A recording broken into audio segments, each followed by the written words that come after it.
L'histoire de la petite souris et de la sorcière. Il était une fois, dans une forêt dense, une petite souris appelée Millie. Millie vivait dans un nid simple qu'elle avait creusé dans un vieil arbre. Elle menait une vie tranquille, mais son esprit curieux la poussait à se poser de nombreuses questions sur le monde qui l'entourait. Dans cette forêt, il y avait de nombreuses créatures, des oiseaux, des lapins, des renards, et même des créatures nocturnes comme les hiboux et les chauves-souris. Mais ce qui attirait particulièrement l'attention de Millie, c'était une vieille sorcière nommée Nora, qui, selon les rumeurs, vivait au cœur de la forêt.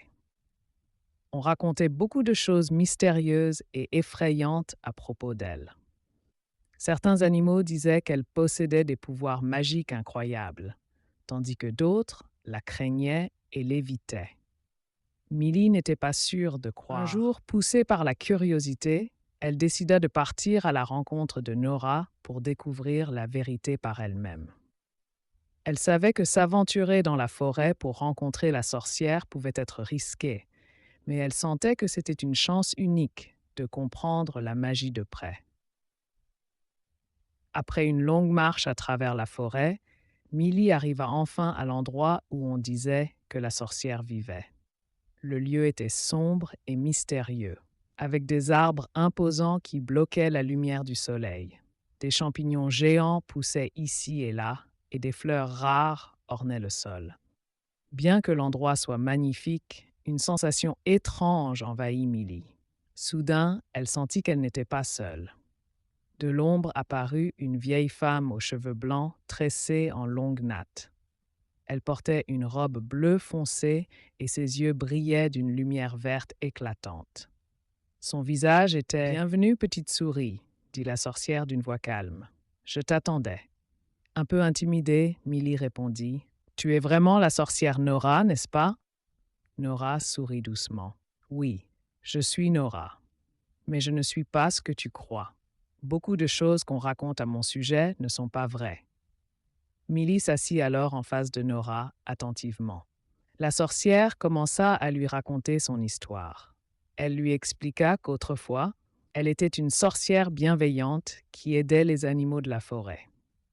Mais un jour, certains animaux, effrayés par ses pouvoirs, la trahirent.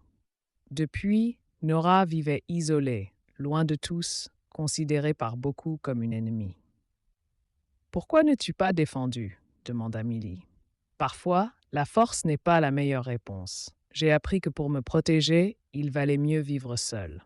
Mais, petite souris, tout ce que l'on raconte. » Nora sourit et répondit « La magie n'est pas quelque chose qu'on apprend en un jour. Cela demande de la patience et une profonde connexion avec la nature. Mais puisque tu es venu jusqu'ici, je vais t'offrir une chance de découvrir quelques secrets. » Ainsi, Nora commença à enseigner à Millie comment communiquer avec la nature. Elle lui apprit à écouter le murmure du vent et à comprendre les signes des arbres.